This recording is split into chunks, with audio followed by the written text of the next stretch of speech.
नमस्कार, स्वागत है आप सभी का हमारे इस खास प्रोग्राम में। मैं हूं आपके साथ सुनील चौहान। राजा भैया, जिनका नाम किसी पहचान का मोहताज नहीं। राजा भैया की राजनीतिक पकड़ कितनी भी अच्छी हो, लेकिन इस बात में भी कोई दो राय नहीं कि उनकी जिंदगी में इस वक्त मानो भूचाल सा आया है। हर ओर से मुश्किलें उन्हें घेरे खड़ी हैं। जहां एक तरफ उनका और उनकी पत्नी भानवी सिंह का तलाक का केस चल रहा है, तो वहीं दूसरी तरफ अब राजा भैया सीबीआई के घेरे में आने वाले हैं। जी हां, ठीक सुना आपने। दरअसल प्रतापगढ़ जिले में 10 साल पहले तत्कालीन डीएसपी जिया उल हक की हत्या में कुंडा विधायक रघुराज प्रताप सिंह उर्फ राजा भैया की भूमिका की जांच का सीबीआई को आदेश सुप्रीम कोर्ट की खंडपीठ ने दे दिया है। यूपी के पुलिस उप अधीक्षक जिया उल हक की हत्या में विधायक राजा भैया की भूमिका की जांच सीबीआई अब करेगी। सुप्रीम कोर्ट ने इलाहाबाद हाईकोर्ट के उस आदेश को दरकिनार कर दिया जिसमें राजा भैया सहित 5 के खिलाफ सीबीआई की क्लोजर रिपोर्ट खारिज करने के ट्रायल कोर्ट के आदेश पर रोक लगा दी थी। सीबीआई ने अपनी जांच में राजा भैया को क्लीन चिट दे दी थी। जस्टिस अनिरुद्ध बोस और जस्टिस बेला एम त्रिवेदी की पीठ ने जिया उल हक की पत्नी परवीन आजाद की याचिका पर ट्रायल कोर्ट के फैसले को बहाल कर दिया। पीठ ने कहा कि जांच के निर्देश देने में मजिस्ट्रेट ने कोई त्रुटि नहीं की है। हाईकोर्ट ने पुनः जांच और आगे की जांच के बीच अति तकनीकी नजरिया अपनाया है। आपको बता दें, हाईकोर्ट ने माना था कि विशेष सीबीआई अदालत का जुलाई 2014 का आदेश पुनः जांच के समान है। जिया उल हक की 2 मार्च 2013 को ड्यूटी के दौरान हत्या कर दी गई थी। कुंडा के बल्लीपुर गांव में ग्राम प्रधान नन्हे यादव की हत्या के बाद वे मौके पर पहुंचे थे। शव को गांव लाने पर बड़ी संख्या में लोग जमा हो गए थे। राजा भैया की साथी बताए जाने वाले व्यक्ति ने भीड़ में हक को गोली मार दी थी, जिससे उनकी मौत हो गई थी। हत्या की साजिश का आरोप राजा भैया पर लगा था। राजा भैया तत्कालीन सपा सरकार में मंत्री थे और डीएसपी हक ने उनकी हिस्ट्री शीट खोल दी थी। इससे राजा भैया नाराज थे। इसी पर करेंगे चर्चा, लेकिन सबसे पहले ये रिपोर्ट। उत्तर प्रदेश के प्रतापगढ़ में डीएसपी जिया उल हक की हत्या के मामले में राजा भैया को सुप्रीम कोर्ट से बड़ा झटका लगा है। सुप्रीम कोर्ट ने इलाहाबाद हाई कोर्ट के उस आदेश को खारिज कर दिया जिसमें राजा भैया समेत 4 लोगों के खिलाफ सीबीआई के क्लोजर रिपोर्ट को खारिज करने के आदेश पर स्टे लगा दिया गया था।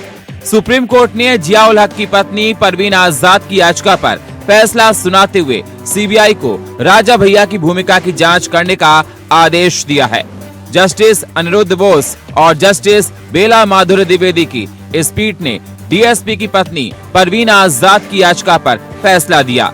सुप्रीम कोर्ट ने इस मामले में एसडीएम की रिपोर्ट को मान्यता देते हुए सीबीआई को आदेश दिया कि इस मामले की दोबारा जांच कर 3 महीने में रिपोर्ट दाखिल की जाए।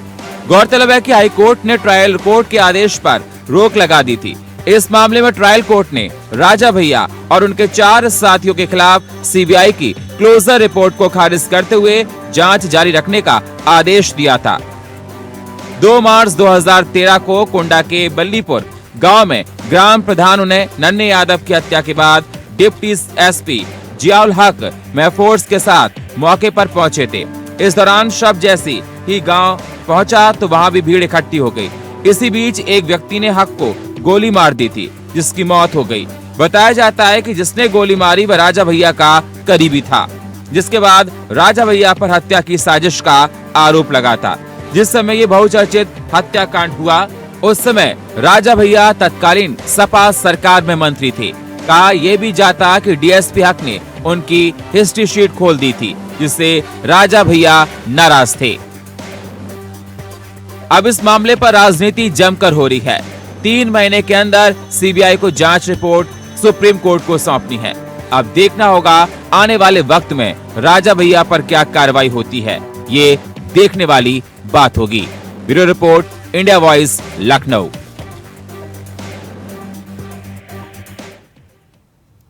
तो सुप्रीम कोर्ट ने सीबीआई जांच के आदेश दिए हैं। अब राजा भैया की मुश्किलें लगातार बढ़ती जा रही हैं। पहले भी उन पर मुश्किल काफी थी।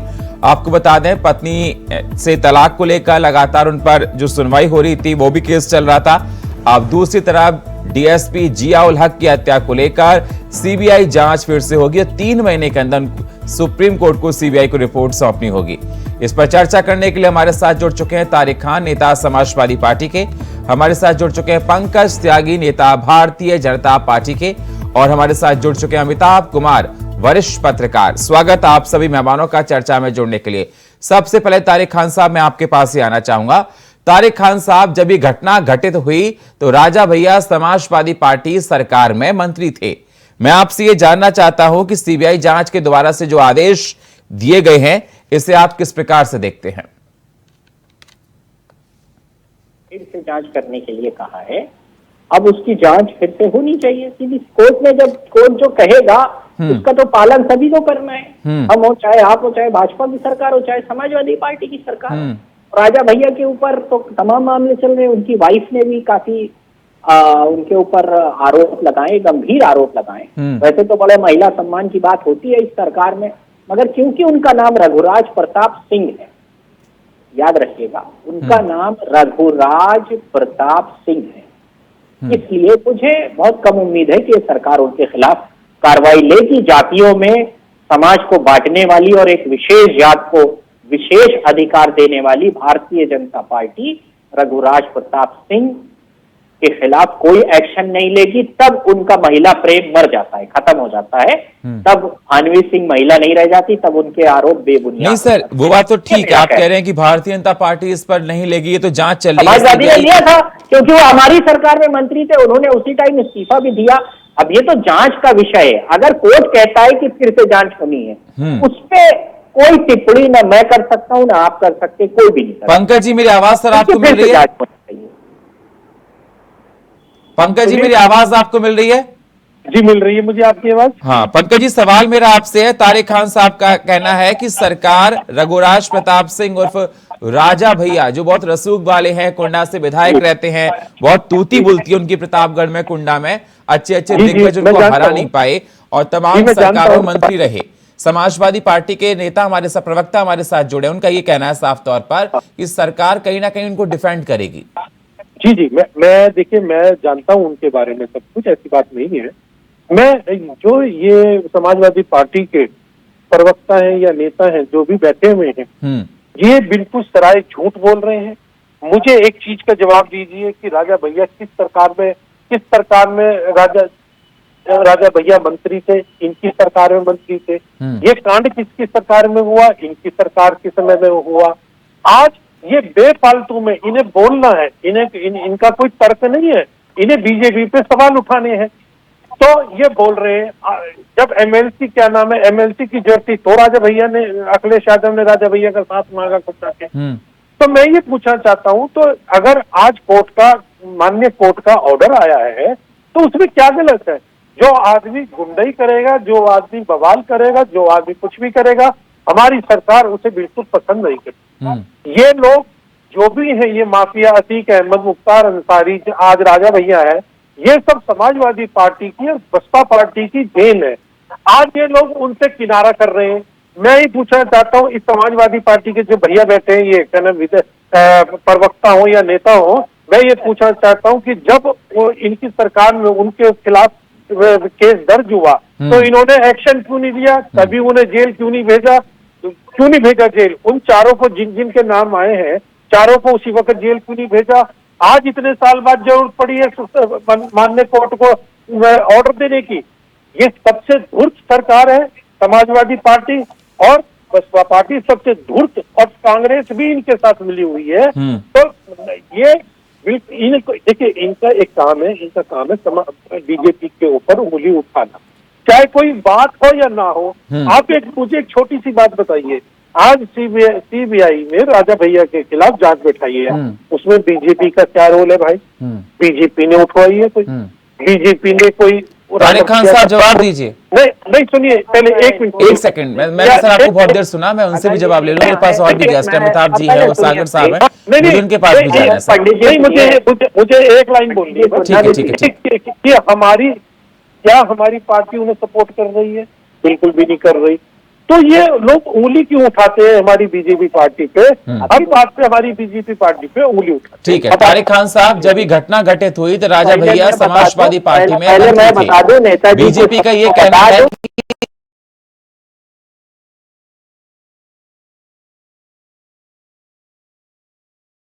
समाजवादी पार्टी का, नेताजी कोई नेता होंगे भारतीय ठीक है, जनता पार्टी कंफर्म नहीं था। राजा भैया को बदमाश आयु ने, देखिए भारतीय जनता पार्टी इनको निकाल ना दे, पहले इस पे समझ लेंगे, देख लेंगे, विचार विमर्श कर लेंगे, ज्यादा ये वायरल होगा कि इन्होंने राजा भैया को बदमाश कहा है कि ऐसे राजा भैया को ऊपर, वैसे सरकार इससे सहमत नहीं है। बीच में ना बोले, पूरा कर ले, बोले जा रहे पीला कपड़ा पहनने को कर देंगे कि बीच में बोल सकते हैं, करेगा तो मैं निकल जाऊंगा संदीप भाई।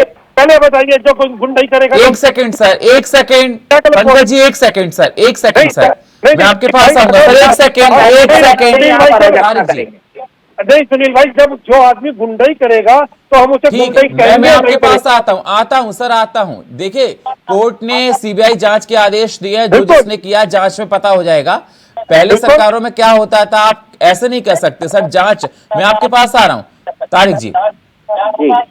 देखिए, पीला कपड़ा पहनने का मतलब नहीं आप कुछ भी कर लेंगे, मुख्यमंत्री भी पीला कपड़ा। देखिए प्लीज मेरी बातों पे, देखिए मेरे कपड़ों पे न जाए। एक सेकंड तारिक जी, आप व्यक्तिगत किसी पर नहीं जाएंगे। सुनील तारिक जी, कौन कैसे कपड़ा पहनता है, मुद्दे पे बात कीजिए। पर्सनली आप किसी पे नहीं जाएंगे सर, मुद्दे पे बात कीजिए तारिक जी। पर्सनली नहीं जाएंगे आप किसी पे, कौन कैसा है, क्या कपड़े पहन रहा है, आप टॉपिक पे बात कीजिए, डिबेट टॉपिक पर है सर। बीच में पंकज जी एक सेकंड सर, पंकज जी एक सेकंड सर, मैं आपके पास आपको पूरा मौका दूंगा। पंकज जी एक सेकंड, जो बोले मैं उनको कॉन्स्टिट्यूशन अधिकार देता है, उनको कॉन्स्टिट्यूशन अधिकार देता है अपनी बात रखें भाई। मैं बोल सुनील जी, मैं अभी मैं उठा रहा हूँ इस पे उंगली, पहले इन्हें माफी मांगने को कहिए। मैं उन्होंने मेरे कपड़ों की हंसी उड़ाई है, इन्हें माफी नहीं है, मैंने हंसी नहीं उड़ाई, मैंने कहा नहीं, आप बात करें पहले। सुनील जी ने माफी, मैं कह रहा हूँ मैंने सर बोल दिया। देखिए तारिक जी, मैंने आपको पर्सनली कोई किसी के कपड़ों पे कमेंट नहीं करेगा, पर्सनली नहीं जाएगा कोई डिबेट में। हम लोग जिस मुद्दे पे बात करते हैं उस पर बात कीजिए, कौन कैसा पहने है, क्या है, किस है, नथिंग सर, ऐसे नहीं चलेगा। सुनील जी, हम महामंडलेश्वर है, हम नहीं सुनेंगे, इन्हें माफी मांगनी पड़ेगी, नहीं तो मैं डिबेट करूंगा। इनसे कहिए कि माफी मांगे, पहले माफी मांगे। आपको माफी, शायद आपने राजा भैया को माफिया कहा है, आपको माफिया बिल्कुल कहा है। अरे आपको तो गुंडा कहूंगा भाई, तुमने। आप कहिए, अभी बीजेपी से निष्कासित होंगे, हट जाऊंगा। माफी तो आपको मांगनी पड़ेगी, क्योंकि सरकार की ऐसी कोई नियत और नीति नहीं दिखती है मुझको। ये आप कह रहे हैं आपका पंकज जी ऐसे नहीं, पंकज जी ऐसे नहीं, मैंने उनको बोल दिया, आगे से वो नहीं बोलेंगे, मैंने उनको बोल दिया पर्सनली नहीं बोलेंगे सर। पंकज जी, मैंने बोल दिया उनको पर्सनली नहीं बोलेंगे, आप बात खत्म कीजिए। पंकज जी बोल दिया मैंने उनको, पर्सनली कोई किसी पर नहीं जाएगा। मेरे साथ ओपी सागर साहब भी हैं, मेरे साथ अमिताभ कुमार जी भी हैं, मैं उनके पास जाऊंगा। सबसे पहले सागर साहब, मेरी आवाज सर आपको मिल रही है? सागर साहब, सुप्रीम कोर्ट ने सीबीआई जांच के आदेश दिए राजा भैया को। मैं आपसे जानना चाहता हूं, अब जांच किस प्रकार से होगी, क्या तरीका होता है, इसके क्या मायने लगाए जाएं?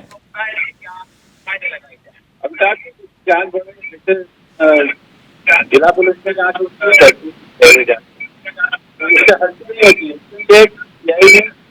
जैसे हमारे यहाँ भी सीआईडी है, एक टीम के द्वारा। सागर साहब की आवाज को ठीक कीजिए। सागर साहब, मैं आपके पास,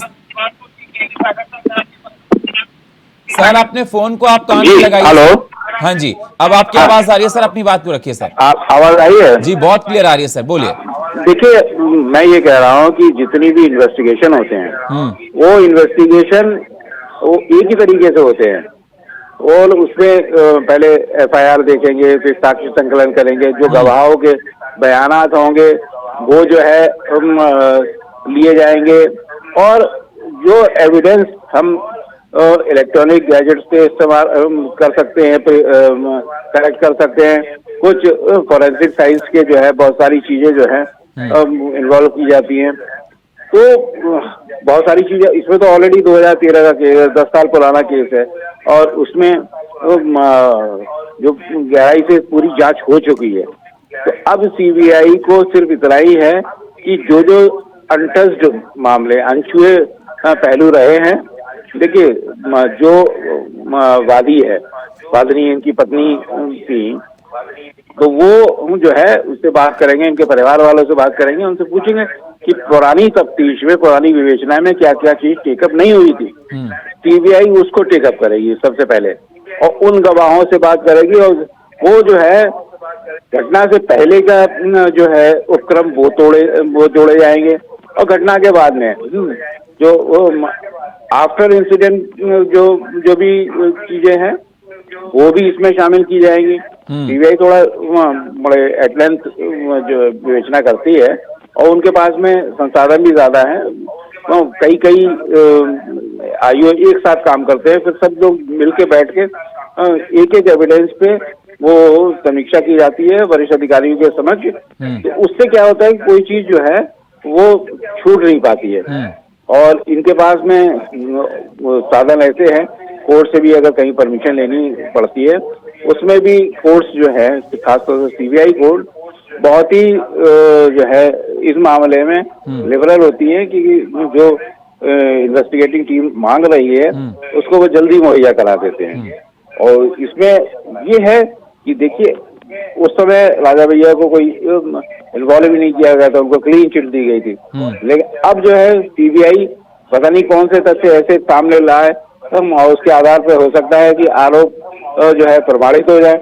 आरोप प्रमाणित हो जाएंगे तो फिर तो मुश्किल हो जाएगी ना, फिर जो है गिरफ्तारी भी हो सकती है, कोर्ट के सामने पेश किए जा सकते हैं और फिर कोर्ट जो है मुकदमा ट्रायल में चलेगा और जितने भी दिन लंबे ट्रायल चले, लेकिन ट्रायल का जो नतीजा होता है वही है, दोष मुक्ति भी हो सकती है और दोषी भी हो सकता है जी। तो इसलिए अभी इन्वेस्टिगेशन होने दिया जाए, क्योंकि 10 साल पुराने मैटर में बहुत जल्दी नए तथ्य या उनको पॉसिबल होता नहीं है, मुश्किल ही होगा। लेकिन अभी विवेचना होने दीजिए, तो यही कह सकता हूँ। ठीक है सर, 3 महीने के अंदर सीबीआई की रिपोर्ट कोर्ट पे पेश होनी होगी। अमिताभ जी मेरे साथ जुड़े हैं। अमिताभ जी, 3 महीने में सीबीआई को रिपोर्ट पेश करनी है और लगातार ये देखा जा रहा है कि राजा भैया रघुराज प्रताप सिंह की मुश्किलें बढ़ती जा रही हैं। 2024 में लोकसभा के चुनाव भी हैं। मैं आपसे ये जानना चाहता हूं कि किस आधार पर देखा जाए, क्या इसके मायने लगाए जाएं और 24 के चुनाव पर क्या ये जांच, इन्वेस्टिगेशन और जो भी नतीजा निकल कर आता है कोई असर डाल पाएगा? 24 के चुनाव पे तो मुझे कोई असर नहीं नजर आता है और मुझे तो ऐसा लग रहा है ना कि ये जो सारी कवायद है ये भी व्यर्थ जाएगी, क्योंकि कुछ लोग जो है परसू कर रहे हैं, पीछा कर रहे हैं इसका, इसलिए इस पे जांच की बात कही गई है। लेकिन बात ये हो गई है, अब 10 साल हो चुके हैं और इस मामले में जिस तरीके से तफ्तीश हुई है उससे स्पष्ट हो जाता है कि लीपापोती कर दी गई है। साक्ष्य जो होते हैं ना उसको केवल जमा ही करना नहीं होता है, कोर्ट में साबित भी करना होता है। और कई साल गुजर गए हैं, लोगों के बयान बदल जाएंगे, लोगों की याददाश्त का बहुत बुरा ये होता है और कई घटनाक्रम जो होते हैं उनको जोड़ना होता है, तो इसको साबित करना भी उतना ही मुश्किल होगा कितनी भी तगड़े एजेंसी हो। और हमारे यहाँ जो इलेक्ट्रॉनिकली मतलब जो टेक्निकल जांच पड़ताल जो होती है, टेक्निकल जांच पड़ताल बहुत तगड़ी चीज है, जो हाल के दिनों में इधर काफी अच्छा उसका ये हो रहा है, तो उसकी भी बहुत कमी रही है। और खास करके ऐसे उत्तर प्रदेश, बिहार जैसे इलाकों में तो जो पुलिस थाने हैं उनकी हालत हम सभी जानते हैं। और दूसरी बात, जो जांच अधिकारी हैं, जांच अधिकारी इतने कमजोर हैं। मुझे सबसे अफसोस यही है कि जो तफ्तीश जांच अधिकारी जो हमारे हैं बहुत कमजोर हैं, बहुत कम, गिने चुने पूरे प्रदेश में गिने चुने 10-12 लोग होंगे जो सही ढंग से इन्वेस्टिगेशन करते होंगे, सारे नियम कानून जानते होंगे और किसी भी केस के हर एक पहलू पर नजर डालने की उनकी क्षमता होगी, ऐसा बहुत कम होता है। उसके अलावा इनके ऊपर काम का बोझ इतना होता है, काम का बोझ इतना होता है कि कई कई चीजों को ध्यान रखना पड़ता है, तो इन्वेस्टिगेशन पर बहुत असर पड़ता है। उसके अलावा राजनीतिक दबाव, राजा भैया का राजनीतिक दबाव कौन नहीं जानता है, जलवे रहे हैं उनके, है? किसी की उंगली उठाने की हिम्मत नहीं होती थी, वो किसी बाहुबली से कम थोड़े थे। वो उस प्रदेश में जहाँ उनका जो इलाका था वहाँ लोग थर थर कांपते थे उनके नाम से। थर थर कांपना जो कहते हैं ना, थर थर कांपना मतलब कि कोई उनके खिलाफ खड़ा हो जाए तो उसका क्या होगा ये वो खुद भी नहीं जानता और लोग भी नहीं जानते, और कुछ हो जाएगा तो पता भी नहीं चलेगा। इतना जबरदस्त दबंगई उनकी रही है उस इलाके में। उनका परिवार पुराना है और काफी प्रभावी और प्रभावशाली परिवार रहा है पूरे इलाके में। गवाही देने वाला भी नहीं मिलेगा वहां पे, ये हालत होती थी वहां पे। तो अब उसमें क्या हो जाएगा मुझे तो कुछ नहीं लगता है, क्योंकि तफ्तीश में ही कुछ भी ऐसा नहीं निकलेगा। बस इसको उलझाना और इसके ऊपर वाद विवाद पैदा करना, आरोप प्रत्यारोप का एक क्रम जो है, घटनाक्रम जो मतलब जो चलेगा वही होना है मुझे लगता है। और साबित वाबित होने जैसी बातें तो मुझे बहुत मुश्किल लगती है। जिस ढंग से इसकी लिपापोती की गई है उससे समय वो बहुत प्रभावशाली थे, उस समय नहीं कुछ कर पाए, तो अब तो बहुत मुश्किल है। ठीक है तारिक खान साहब, उस समय लीपा पोती की गई, अमिताभ जी का कहना है। देखिए अभी बीजेपी के जो प्रतिनिधि हैं वो कह रहे हैं कि माफिया है अतीक। ये 61 लोगों की, ये अतीक नहीं है, राजा भैया, 61 लोग जिनका नाम घोषित किया है उसमें तो राजा भैया का नाम नहीं। नहीं, मेरा सवाल आपने नहीं सुना। अमिताभ जी ने कहा कि जिस समय ये घटनाक्रम हुआ उसमें लीपा पोती की गई थी। नहीं देखिए, लीपा पोती की गई थी, ये बात बड़ी पुरानी हो गई। अरे सर पुरानी है तो उसका मतलब क्या, बात तो उठाई जाएगी ना सर। उठाइए आवाज, मैंने कब रोका हाँ। है? जब सुप्रीम कोर्ट कह देगा कि पुनः जांच होनी है तो होगी। पुनः जांच अगर सुप्रीम कोर्ट ने कह दिया, आप देखिए तो यही दिक्कत हो जाती पड़ती। अगर आपने जांच ढंग से करी होती है आपके टाइम में तो आज सीबीआई की जरूरत नहीं पड़ती। आप कान खोल के सुनिए, आप बिल्कुल जरूरत नहीं थी सीबीआई की। अगर आपकी सरकार ने सही तरीके से जांच करी होती, आपने साक्ष्य मिटाए न होते। आपकी पार्टी ने राजा भैया को मंत्री क्यों बनाया? जब वो क्या नाम है, इसके एफआईआर दर्ज हो गई थी इस केस में, तो मंत्री से क्यों नहीं हटाया? आपने हटाया मंत्री से। आप बिल्कुल गलत बोल रहे हैं, झूठ बोल रहे हैं आप बिल्कुल। और क्या नाम है, आप लोगों ने मुख्तार अंसारी को किसने बनाया विधायक? अतीक अहमद को किसने विधायक बनाया? अब ये देखिए, यही मैं आपको सुन रहा हूं। जितने भी सुनिए सुनील भाई, जितने भी बाहुबली हैं सबको विधायक इन्होंने बनाया, सबको एमएलसी इन्होंने बनाया। आज ये बीजेपी को कह रहे हैं, बीजेपी क्यों सपोर्ट करेगी ऐसे गुंडे आदमी? ठीक है पंकज जी, ठीक है, सब लोग गुंडे। तारिक जी सुनिए, तो अब सुनिए भी आप। नहीं क्या मैं सुने? आपको शालीनता आप गलत बोल रहे तो मैं क्यों सुनूंगा? ये तर्क है, ये डिबेट है। ठीक है। मैं सुनूंगा अगर आप गलत ठीक है, जज साहब आ गए, जज साहब निर्णय लेंगे कि मैंने सही बोला कि गलत बोला। जज साहब, अब मैं इनको संबोधित जज साहब से करूंगा। त्यागी जज बिल्कुल साहब करनी पड़ेगी। तारिक जी जल्दी से अपनी बात को रखिए, समय से निकल रहा है सर। तारिक जी यही तो, इनसे कहिए सुने, मैं सबको सुनने के लिए तैयार रहता हूँ सुनील। मैं शालीनता से सुन रहा हूँ, आप भी हमको सुने, यही नियम है। देखिए मैं ये कह रहा हूँ कि राजा भैया के खिलाफ एक सेकंड पंकज जी, एक सेकंड पंकज जी, मैं आपके पास आऊंगा जी। देखिए मेरे टाइम पे भी बोले, अपने टाइम पे भी बोले। मैं ये कह रहा हूँ कि राजा भैया के खिलाफ आप एक्शन लीजिए। आप ये कह रहे हैं, बीजेपी के प्रवक्ता कह रहे हैं कि राजा भैया गुंडा है, बदमाश है, माफिया है, तो 61 की लिस्ट में उनका नाम क्यों नहीं है? अब फिर बोलने लगे। देखिए नहीं, उनका ये भी कहना है कि जब राजा भैया के जो घटनाक्रम का जिक्र किया उन पर एफआईआर होगी तो उनको मंत्री क्यों बनाया गया, जांच क्यों नहीं की गई? दिया था उस टाइम पे जब उनके। और अमिताभ जी का भी कहना है कि उस केस में लीपा पोती की गई। सरकार मैं आपकी थी ये सर। कह रहा हूँ, तो आपकी बड़ी जीरो टॉलरेंस की सरकार है। देखिए क्या सीबीआई की जरूरत पड़ती है अगर जांच अच्छी तरह होती? आज राजा भैया जेल काट रहे होते अगर इनकी जांच अच्छी होती तो। कत्ल के केस में काट रहे होते जेल। ठीक है सर। विधानसभा के अंदर और बाहर भारतीय जनता पार्टी के सहयोगी हैं राजा भैया। कुछ होता है तो आप गलतफहमी में, आप गलतफहमी में विधायक एमएलसी के चुनाव में कहाँ वोट दिया राजा भैया ने? सुने भाई पता लगाइए जरा। वोटिंग का मतलब ही है, वोटिंग आपकी सर। अच्छा वोटिंग का मतलब है। सुनिए पहले मेरी बात सुनिए। अब मैं समझा कि वोट देने का मतलब सहयोग नहीं होता है। कोई भी किसी को वोट देते, हमने मांगा नहीं वोट उनसे, हमने वोट उनसे मांगा नहीं है। मजाक में देते, ऐसे घूमते हुए जा रहे थे। पहले सुनिए, पहले मेरी बात सुनिए। हमने वोट नहीं मांगा है, वो ऐसे ही मजाक में दे देते। हमने सहयोगी लोग एक दूसरे को वोट नहीं देते। हमसे वोट मांगा है, हमने वोट मांगा हो तो हमें बताइए, हमने नहीं मांगा। ये प्रजा कोई भी कहीं भी आप जरा कंसल्ट कर लीजिएगा भाजपा के सीनियर लीडरों से, ये तो कि राजा भैया बदमाश माफिया गुंडा है कि नहीं। बिल्कुल है, कंसल्ट कर लीजिएगा। अरे है दुनिया भैया नोट कर लीजिए को, वाली लिस्ट में 62 कर लीजिए, राजा भैया को उसमें जुड़वा दीजिए। अरे यार तुम्हें नहीं दिखता होगा, हो सकता है तुम्हें ना दिखता हो। अमिताभ भाई ने नहीं कहा कि बाहुबली है, तो बाहुबली का मतलब क्या है? बिना बात की बात कर रहे हैं वाली लिस्ट में जुड़वा दी। अब 62 हो गए, भारतीय जनता पार्टी की ओर से आधिकारिक इसकी घोषणा हो गई। पहले मैं आपकी बात का जवाब दे रहा हूँ। हमने उनसे कोई सपोर्ट नहीं मांगा। प्रजातंत्र है, कोई भी आदमी जाके कहीं भी वोट दे सकता है।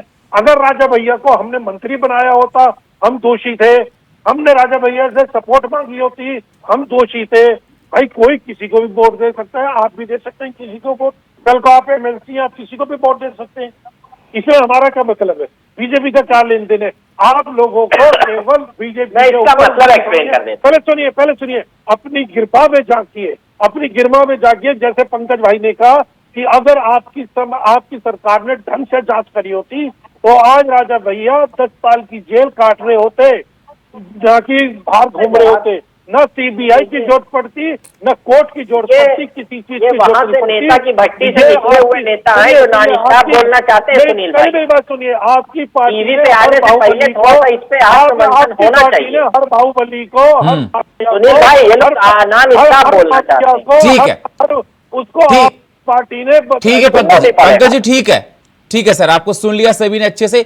जल्दी से 10 सेकंड बात रखिए। तारिक जी, मैं ये कह रहा हूँ कि राजा भैया इनके सहयोगी हैं, इनका जो बयान है उसके कोई मायने नहीं है। अब देखिए, फिर केवल एक अक्षर सहयोगी, देखिए ऐसे थोड़ा सा सहयोगी है सुनील भाई। ठीक है सर, ठीक है। अमिताभ जी जल्दी से 10 सेकंड में बात रखिए सर, समय नहीं है मेरे पास। जल्दी से अमिताभ जी, जल्दी से 10 सेकंड में। देखिए, मैं तो बहुत स्पष्ट कह रहा हूँ कि जांच पड़ताल आज भी ठीक से नहीं होती है, वही हालत है। कोई ऐसी बहुत अच्छी हालत नहीं है। केवल कुछ जो अपराधियों के खिलाफ जो चला था मामला, उस मामले में खाली जो है बहुत अच्छी कार्रवाई हुई, लेकिन आम आदमी की हालत आज भी पुलिस स्टेशन में हो गई है और न्यायालय में भी हुई। ठीक है, आम आदमी की शिकायतों को सुनने वाला कोई सागर नहीं। साहब 10 सेकंड में बात को रखिए। सागर जी 10 सेकंड में। देखिए, इन्वेस्टिगेशन होने दिया जाए, मेरा यही कहना है सुनील जी। और आगे देखिए, एनआई सीबीआई जो है अच्छे तरीके से जांच करेगी और हमें उस पर कोई शक नहीं होना चाहिए। ठीक है सर, तो इसलिए सब लोग ये आश्वस्त रहें। ठीक है, बहुत बहुत शुक्रिया आप सभी मेहमानों का चर्चा में जुड़ने के लिए। वेद जी आपका, तारिक जी आपका, पंकज जी आपका और अमिताभ जी आपका बहुत बहुत शुक्रिया। लेकिन सवाल लगातार उठते रहेंगे जिस प्रकार से सीबीआई को 3 महीने के अंदर जांच रिपोर्ट सुप्रीम कोर्ट को देनी है। राजा भैया की मुश्किलें लगातार बढ़ती जा रही हैं। अब देखना होगा सीबीआई की जांच रिपोर्ट में क्या कुछ निकल कर आता है। लेकिन विपक्ष लगातार तमाम सवाल समाजवादी पार्टी पर बीजेपी खड़े कर रही है। अब उन सवालों में कितना दम है ये तो जांच के बाद ही निकल कर सामने आएगा। और फिलहाल हमारे इस खास प्रोग्राम में इतना ही। बाकी खबरों के लिए आप बने रहिए इंडिया वॉइस के साथ। तब तक के लिए नमस्कार।